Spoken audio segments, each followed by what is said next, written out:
So we've looked at what kind of stuff goes into a Season 1 episode of The Simpsons. Now it's time to evaluate them.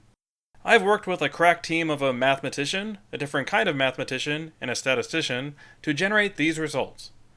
Also, I just wrote down a bunch of personal opinions. So here are my top 10 Simpsons episodes from Season 1.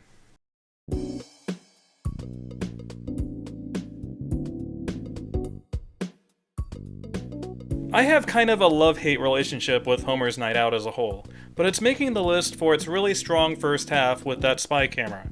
It's full of memorable moments. The way he hounds the female carrier, all of his photo shenanigans, that weird darkroom kid with the references. It's good about hitting that slice of life stuff that Season 1 excels at, while injecting some wacky fun for the town. In addition, I really like the bachelor's party Homer goes to, with how not into it the groom and his father are. It's an offbeat take on this kind of get-together. I'd only rank this at number 10, however, because the Homer and Marge marital stuff is pretty underwhelming. They juggle a typical Homer-Marge feud with a discussion about viewing women as objects, and while it makes sense he gets kicked out, it doesn't really further the point of the episode in the end. They settle on a big Homer speech at the conclusion that is so corny it makes the other Season 1 episodes blush. I mean, it's not terrible, I really enjoy its message and earnestness. This is obviously a message worth delivering. It's just too schmaltzy, even for a schmaltzy person like me. Also, Marge shows up at the club for some reason. Now, I kinda wanted to put There Is No Disgrace Like Home in this spot for its super memorable ending, but Homer's Night Out is so much more polished overall. It sneaks its way into the number 10 spot.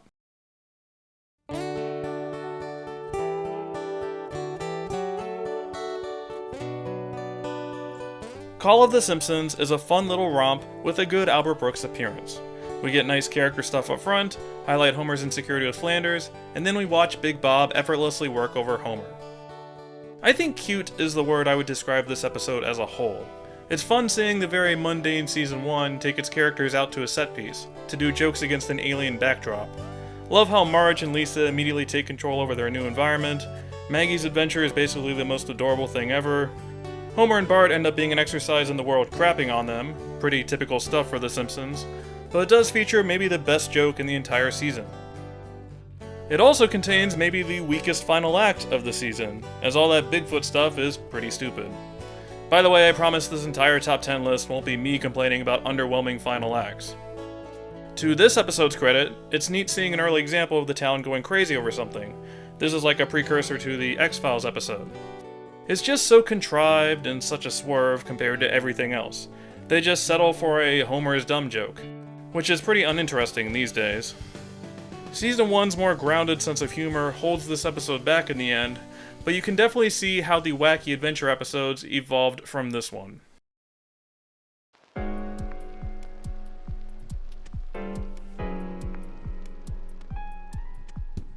Bart the Genius is obviously not one of The Simpsons' prettier episodes.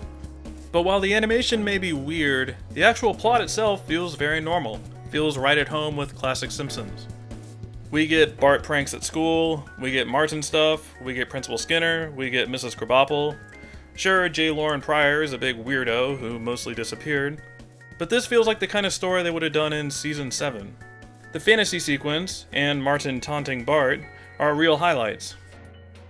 They get a lot of good mileage out of the gifted school stuff. It's fun being a fish out of water just like Bart, trying to figure out what the heck is up with all these weird people. This could have all been nonsense, we could have gone straight to Bart blowing things up, but it's cool how Bart the Genius shows off the personal interactions here, shows off how Bart's relationship with Homer changes. They built the foundation of the father-son stuff early on, so this third act doesn't feel like a huge change in direction. This episode can be a bit dry at points, and later seasons pretty much ate this story's lunch. But you gotta start somewhere. Bart the Genius is a great template for Bart's experiences at his school and his relationship with his father, two big tentpoles of this series. And it taught us what a Quidgy is. How can it not be a classic?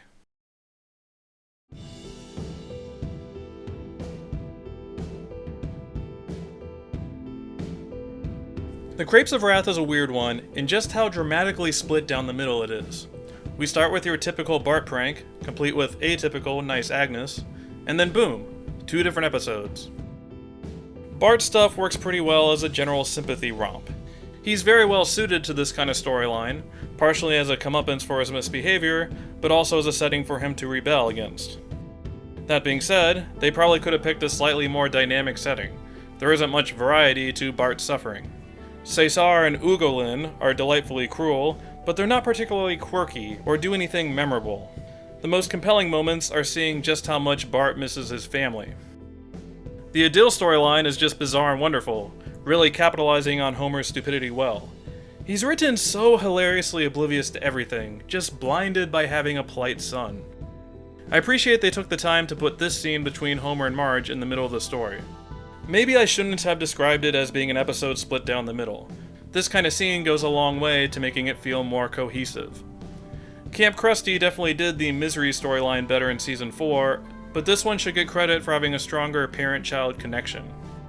Sure, it's not that believable that Bart suddenly realizes he knows French, but for a first Simpsons travel episode, Crepes of Wrath gets the job done.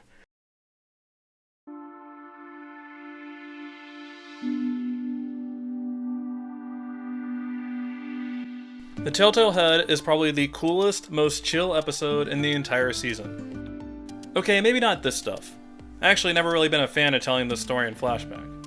But it's great, especially in the first half, as a general hangout episode. Let's relax, listen to music, create a disturbance. Then it's a lazy afternoon with Bart.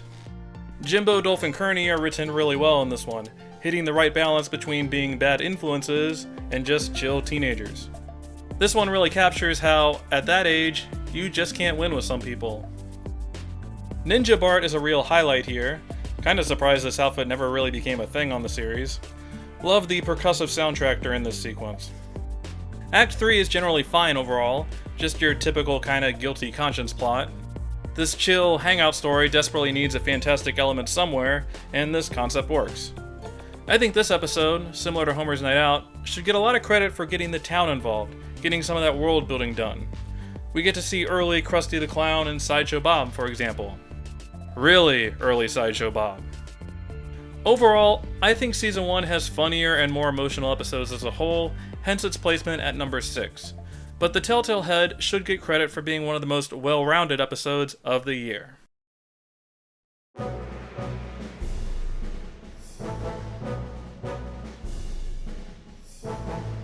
Bart the General is the episode that introduced Nelson Muntz. It has to be at least top 5. Come on. It has a lot of things going for it. The cupcake argument, the fantasy sequences, the POV shots of Bart getting beaten up, Homer teaching him to fight, the war parodies. In general, Bart the General escalates really well in general. You could imagine an alternate version just about Homer helping Bart with his bully problem. Pretty paint by numbers, we've seen this story 1,000 times. But bringing in Grandpa, and then Herman, makes it feel so much more original, so much more clever and offbeat. Also insane. It does lack the emotionality of other Season 1 episodes, which is why I'm putting it here instead of higher. Feeling kinda guilty about this ranking, to be honest. Bart the General feels like it wants to be a complete wacky farce, like Homer at the Bat, for example, but it's stuck in the more grounded Season 1, so it never quite elevates to being above and beyond the more dramatic entries. But it's still incredibly fun, don't get me wrong. Bart the General has a good feel for the Simpsons format, where the series is actually going. It has aged exceptionally well. That ending message is honestly the most dated thing about it. It's one of those episodes that gets better every single time you watch it.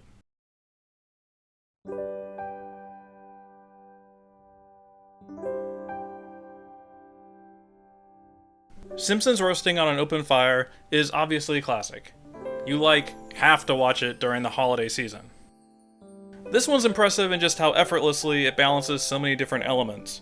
It's really good at easing us into the series, with those character intros, giving us context, and then pivoting into Homer and Marge's money problems. This is technically a Homer story when it comes down to it, but it never quite feels that way. Characters come in and out of the story organically. A character like Lisa barely interacts with the main plot, but they still give her spotlight moments. I absolutely love this precocious speech she gives to her Aunt Patty right here. So perfect. Homer becoming a mall Santa leads to a lot of amusing moments, love this guy in particular, and it finishes with a very heartwarming ending. There's a real humility to this story that's so charming and wonderful. It's like this weird celebration of failure, that a group of people can come together and find that little light during Christmas, despite being quote-unquote losers. Homer doesn't really plan for his happy ending, but he tries really, really hard, and really cares about giving them a good holiday.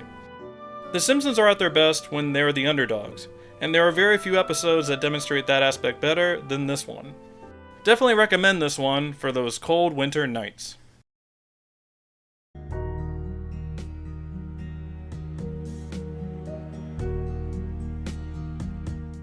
Oh boy, Moaning Lisa. So this one was super close with the Christmas episode, but I'm going with the more introspective episode right here. Season 1's relatively slower pace suits this kind of character-driven story well. Moaning Lisa is great in how it lets its scenes breathe, how real its character interactions feel. They're not worried yet about cramming meta-commentary or big parody moments or whatever yet. There's a charming simplicity to this story about someone who just feels sad, and her journey in understanding and dealing with that feeling. It feels very tied to this era of The Simpsons. Simply put, Moaning Lisa is great because it is a Season 1 episode. If they tried to do this in Seasons 4 or 5, there is no way it would have been as good as this. Moaning Lisa isn't a particularly hilarious episode or anything, which is why I can't rate it any higher. The Homer and Bart B-plot feels pretty transparent in trying to inject some wackiness into this dour script. It's fine, it's funny, it just doesn't complement the main storyline that well.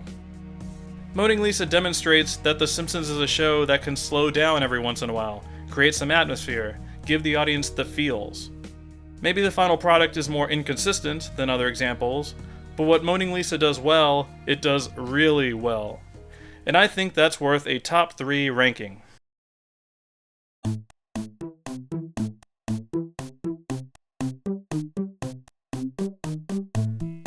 Now I'm not really sure what Krusty Gets Busted is doing on this countdown, since it's so obviously a Season 2 episode.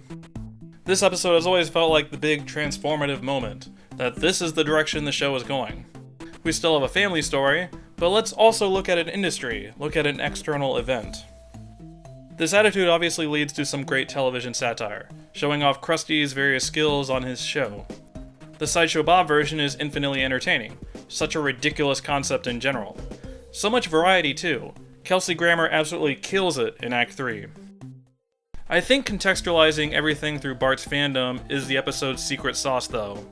This would be way less interesting if it was told through Krusty's point of view and Krusty's alone. We get to see Bart deal with that disappointment and doubt in his idol. We get sincere, atmospheric moments like this one. It's easily the best animated episode of the season, thanks in part to director Brad Bird. That guy knows how to make good facial expressions. In addition to all this other great stuff, Krusty Gets Busted features a well-constructed mystery. It inserts its clues very organically, knows when to ramp up the intrigue, understands how to use dramatic irony to create tension. It earns its climax more than most Simpsons episodes, to be honest. Now, I would never argue with anyone who would rank this at number 1 instead of number 2. Krusty Gets Busted really is that good. There's just one episode I like a little bit more.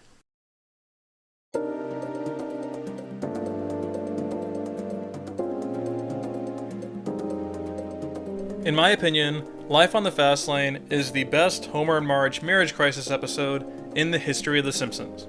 I know they've done a lot of good ones over the years, but give me this one instead. First of all, Albert Brooks is the man. He just is. Jacques is a total creep, total homewrecker, but he's portrayed with so much smoothness, so much charm, that you get why Marge would find him attractive. There's a lot of fire, a lot of passion to his character. Julie Kavner and Albert Brooks have fantastic chemistry together. You can feel the tension between their characters with these line deliveries. It's great how they chose bowling as the vehicle for this romance. It's so mundane and perfect for a romantic adventure with Marge. Who needs Paris when you have Barney's Bowl-O-Rama? I really dislike how other marriage crisis episodes sorta yada yada over the family impact of this kind of situation. Life on the Fast Lane really nails this aspect in particular. Bringing Bart and Lisa into it, showing how their interactions with both their parents actually change. Showing the awkwardness between Marge and Homer, that little bit of distance of things being unsaid. Earlier in this video, I made fun of Homer's night out for how corny his big speech was. I think this episode hits upon his character better with his sandwich analogy. That he loves and values Marge, wants to let her know, but has trouble articulating it in an elegant or straightforward way. Life on the Fast Lane feels like it intimately understands its characters and their motivations.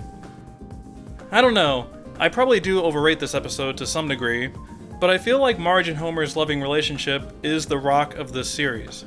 So I really value a story like this one that takes their relationship seriously, doesn't have to bring in a big gimmick or anything. We get a very mature and introspective story about Marge, as well as one of the greatest guest performances in the series' history. That's why, for my money, Life on the Fast Lane is the best episode of Season 1. Also, Homer's Odyssey ended up at number 13, then Some Enchanted Evening, and then there's No Disgrace Like Home at number 11. There's only 13 episodes here, may as well rank them all, right? So that's it for my top 10 list. Or top 13 list now. Obviously this is all subjective on my part, everyone's take is going to be a little bit different. I'm curious what other people's favorite episodes of the first season are, so let me know in the comments. Explain to me why Homer's Odyssey is the best thing ever. There's gotta be someone out there. Maybe this guy likes it. And that's enough frosty chocolate milkshakes for me. See you next time for Season 2. Let's go, Daria.